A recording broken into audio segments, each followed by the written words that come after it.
आज के इस की वोटर संवाद कार्यक्रम में मंच पर उपस्थित भारत सरकार के मंत्री,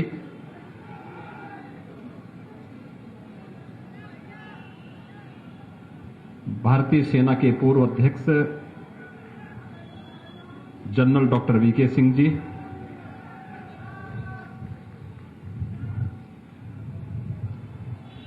राज्यसभा के माननीय सांसद श्री अनिल अग्रवाल जी, भारतीय जनता पार्टी के जिला के अध्यक्ष उमेश राणा जी, जिला प्रभारी मान सिंह गोस्वामी जी, जिला पंचायत अध्यक्ष श्रीमती रेखा नागर जी,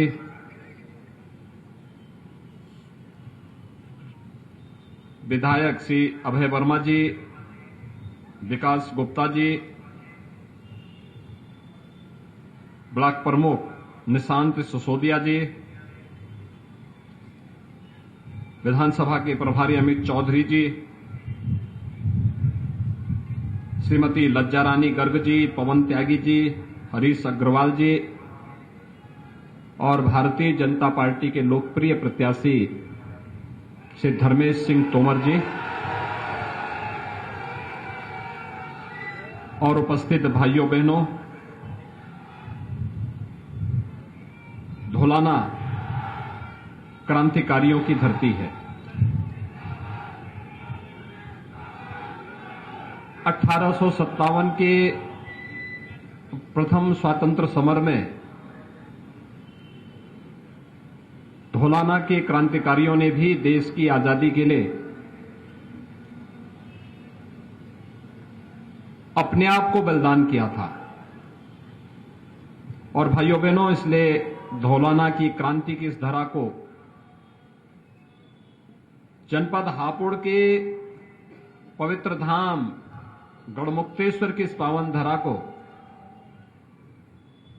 नमन करता हूं और अपने इस पिलखुआ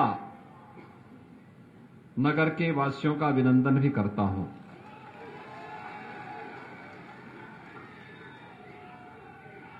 पिलखुआ नगर से स्वर्गीय शिव कुमार गोयल जी का गोरखपीठ से बहुत पुराना संबंध रहा है।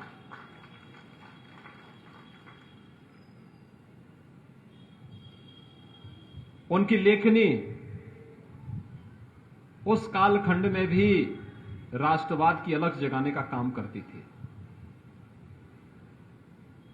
और भाइयों बहनों, आज आपका सौभाग्य है कि लोकप्रिय सांसद जनरल वीके सिंह जी के नेतृत्व में आज ये क्षेत्र विकास की एक नित नई ऊंचाइयों को छूता हुआ दिखाई दे रहा है। एक टीस जो विगत विधानसभा चुनाव में रह गई थी और वह थी, क्या धौलाना में भी भगवा लहराएगा? मुझे लगता है साठा 84 ने अब तो संकल्प ले ही लिया है। और भाइयों बहनों, मैं इसीलिए आपके बीच में आया हूं आपसे कहने के लिए, क्योंकि चुनाव फर्क साफ है। लोग कहते हैं कि आखिर क्या है फर्क साफ। मैंने कहा, देखिए, सपा की सरकार रही हो या बहुजन समाजवादी पार्टी की सरकार,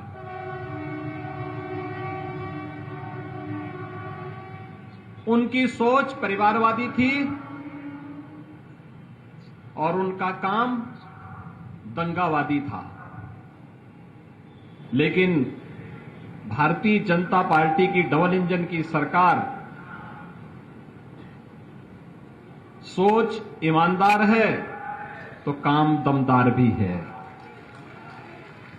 भाइयों बहनों, पश्चिमी उत्तर प्रदेश के अंदर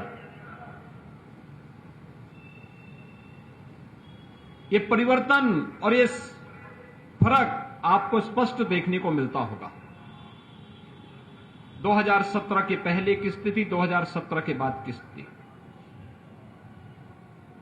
2017 के पहले कोई सुरक्षित नहीं था, बेटियां स्कूल नहीं जा पाती थी, अराजकता का एक मंजर था, विकास की योजनाएं ठप पड़ी थी, गरीबों को शासन की योजनाएं नहीं मिल पाती थी,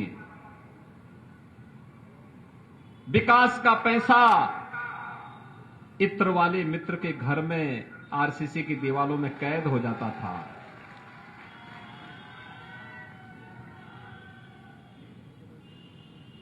हर तीसरे दिन दंगा होता था।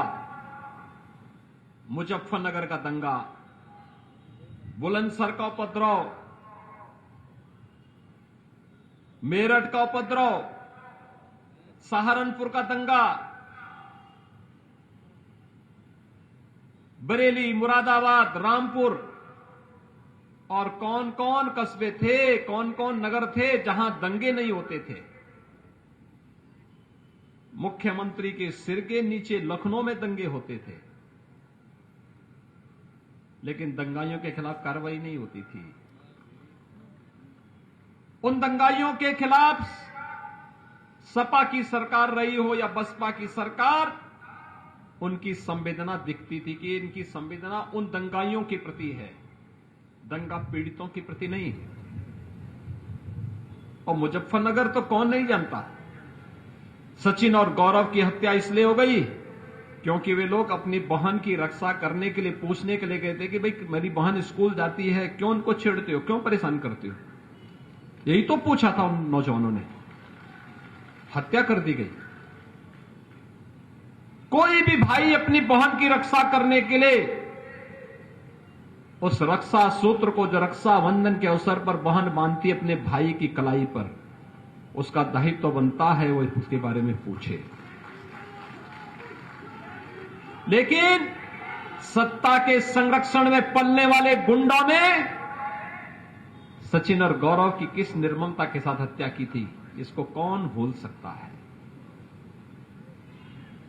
आज जो फिर से दो लड़कों की जोड़ी जो आ रही है ना, ये दंगा कराने की साजिश के लिए आई है। ये इत्र वाले मित्र की मित्रता को और प्रगाढ़ करने के लिए आए हैं। ये विकास से इनका कोई लेना देना नहीं, लोक कल्याण से इनका कोई मतलब नहीं, गरीब कल्याण से इनका कोई लेना देना नहीं। इनके लिए तो इनके परिवार का विकास ही प्रदेश का विकास हो गया।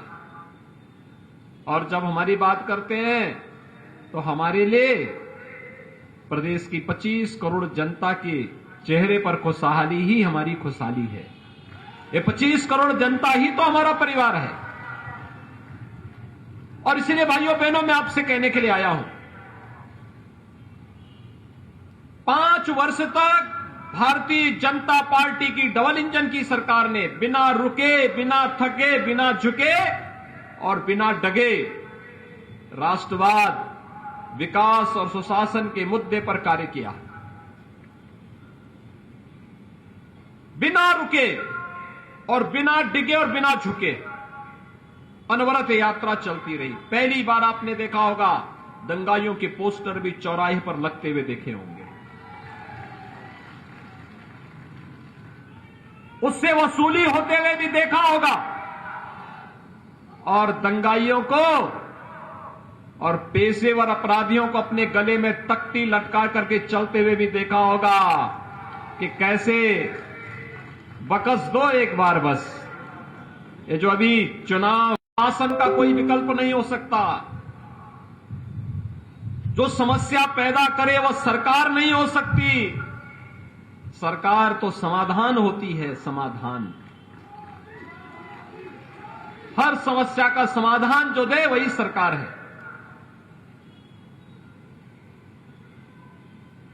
नौजवानों के रोजगार की समस्या का समाधान, अन्नदाता किसानों की समस्या का समाधान, महिलाओं की सुरक्षा का समाधान, बेटियों की सुरक्षा के लिए पुख्ता इंतजाम, व्यापारियों की सुरक्षा पुख्ता हो सके, शहीदों का सम्मान हो सके। लोग कहते हैं सपा का विकास और बसपा का विकास क्या था। मैंने कहा देखो, सड़क पे तो नहीं दिखाई देता। ये जो एलिवेटेड रोड बन रही है ना, ये जनरल साहब के सांसद बनने के बाद बनी है।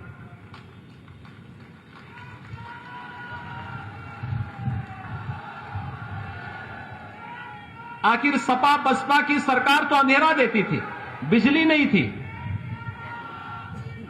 गरीबों के लिए राशन नहीं था। एक होड़ लगती थी, जो मुख्यमंत्री बनता था, मंत्री बनता था, पहले अपना बंगला बनाता था। गरीब का बंगला नहीं बनता था, गरीब का मकान नहीं बनता था। हमारी सरकार आई, डबल इंजन की सरकार ने 43 लाख गरीबों को एक एक मकान दे दिया। 2 करोड़ 61 लाख गरीबों को एक एक घर में शौचालय दे दिया।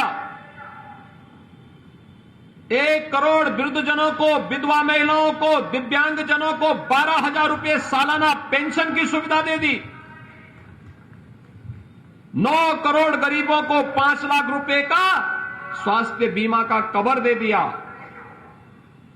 और 15 करोड़ लोगों को कोरोना है, डबल इंजन की सरकार है, डबल डोज राशन का भी उपलब्ध करवाने का कार्य भारतीय जनता पार्टी की सरकार करा रही है।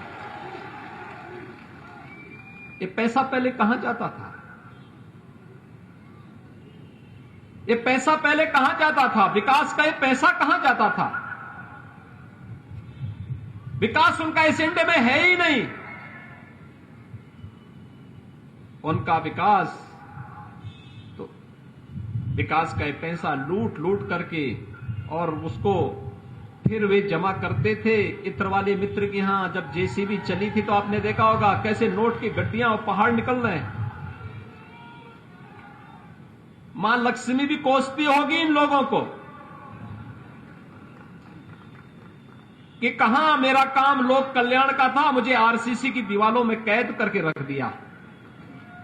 लेकिन जब जेसीबी चली तो मां लक्ष्मी भी बहुत प्रफुल्लित होकर के आगे बढ़ी कि अब कल्याण का मार्ग प्रशस्त होगा।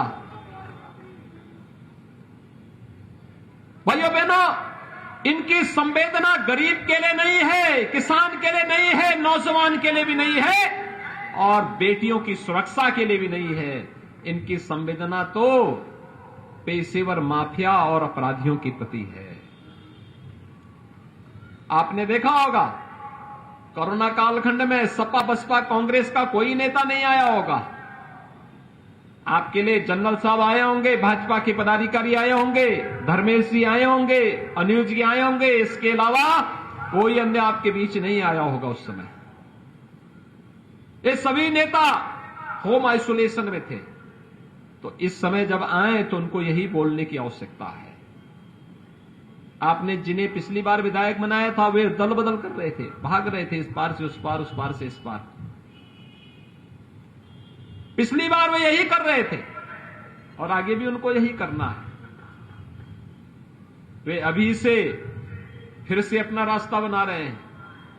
लेकिन मैं तो पहले ही बोल चुका हूं, जो दंगा के मंसूबे के साथ इस समय अपना सिर उठाने का प्रयास कर रहे हैं।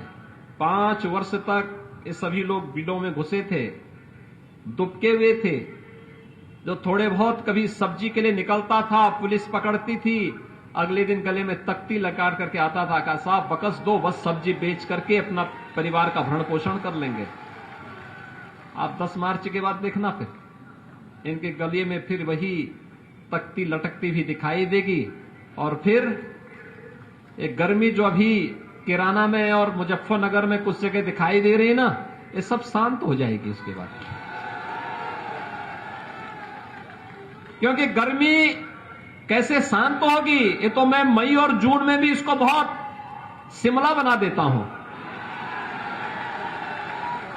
और इसलिए भाइयों बहनों, आज आपके बीच में मैं अपील करने के लिए आया हूं। ये 12 लेन का हाईवे मेरठ और दिल्ली के बीच जोड़ने का यह हाईवे, ये डबल इंजन की सरकार दे रही है। और यही नहीं, हापुड़ के वासियों को हापुड़ का पापड़ अगर हमें कभी प्रयागराज में बेचना हो तो मात्र 6 घंटे में इस दूरी को तय करने के लिए गंगा एक्सप्रेस जो बना रहे हैं हम लोग।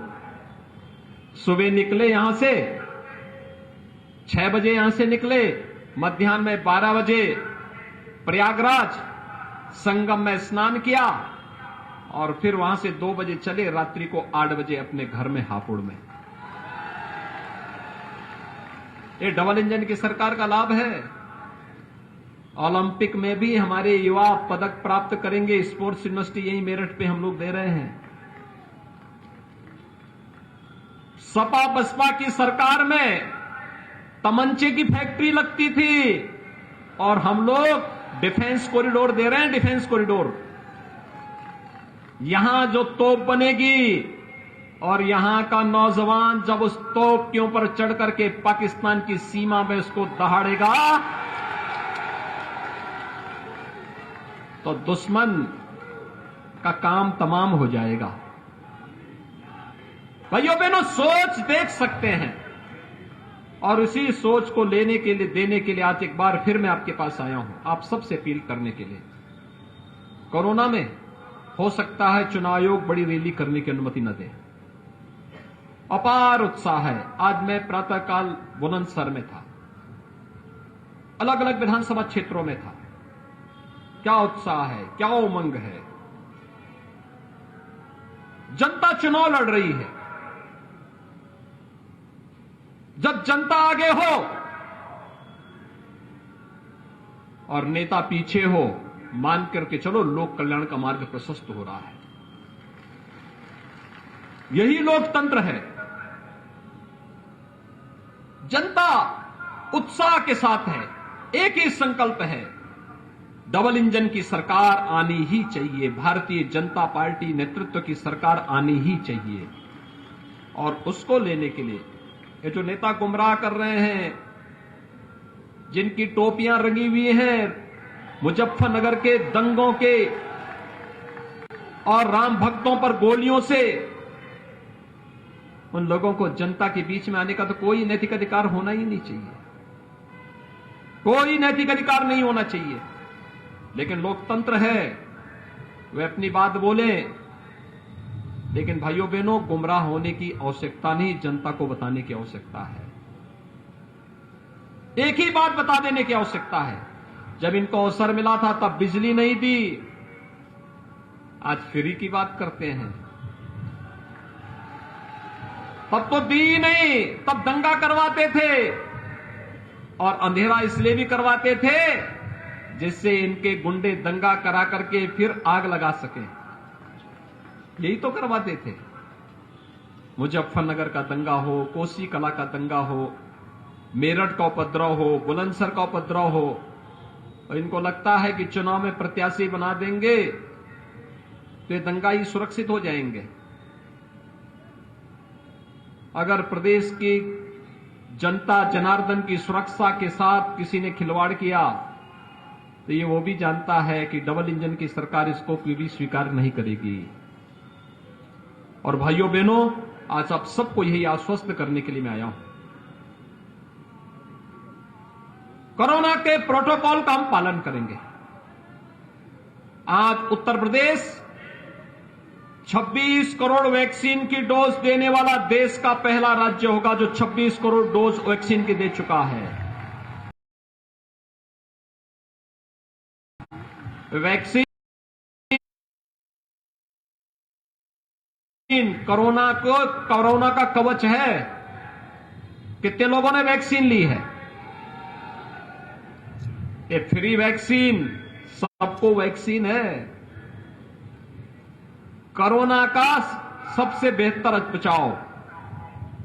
जिन लोगों ने नहीं ली है, अगले 2 दिन के अंदर वह वैक्सीन जरूर ले लें। ये फ्री है, सबके लिए है। वैक्सीन के बारे में जो बोलते थे कि वैक्सीन बीजेपी की वैक्सीन है, ये मोदी वैक्सीन है, उनसे बोलना चाहिए कि उत्तर प्रदेश में 99% से अधिक लोगों ने वैक्सीन ले ली है। मान के चलिए कि ये बीजेपी वादी हो गए हैं 99% से अधिक लोग तो, यानी उनके जीवन के साथ ये लोग खिलवाड़ कर रहे थे। और किस नैतिकता के साथ आज उनके सामने आते हैं, जनता जनार्दन के पास आते हैं। और इसीलिए मेरी आप सबसे अपील है कि भाइयों बहनों, इन्होंने वैक्सीन के मामले में गुमराह करने का प्रयास किया, इन्होंने खाद्यान्न के मामले में गरीबों का अन्न हड़पने का काम किया। इन लोगों के समय में किसान प्रताड़ित था, नौजवान परेशान था, नौजवानों के लिए नौकरी निकलती थी, चाचा भतीजा वसूली के लिए निकल पड़ते थे। लेकिन अब तो नौकरी निकलती है, पूरी पारदर्शी तरीके के साथ यूपी के नौजवानों को नौकरी मिलती है। पुलिस की भर्ती, सेना की भर्ती, किसी भी भर्ती में उत्तर प्रदेश का नौजवान अग्रणी भूमिका के साथ आगे आता है। ये जो क्रम है यह निरंतर आगे बढ़ता रहे, चलता रहे। इस संकल्प के लिए आज हम सब आपके बीच आए हैं। भारतीय जनता पार्टी आप सबको इस अभियान के साथ जोड़ने के लिए आज यहां पर उपस्थित हुई है। मेरी आप सबसे अपील होगी, भारतीय जनता पार्टी ने श्री धर्मेश सिंह तोमर जी को अपना प्रत्याशी बनाया है। वे युवा हैं, जुझारू हैं, आपके व्यापक समर्थन को प्राप्त करने की क्षमता रखते हैं और जनरल साहब के सानिध्य में विकास और सुरक्षा का सामर्थ्य भी रखते हैं। आप सभी लोग धर्मेश तोमर के पक्ष में समर्थन देने के लिए संकल्पित हैं। सभी लोग दोनों हाथ खड़ा करके मुझे बताइए, दोनों हाथ मुट्ठी बंद करके बोलिए, दोनों हाथ ला करके बोलेंगे, भारत माता की, भारत माता की, भारत माता की।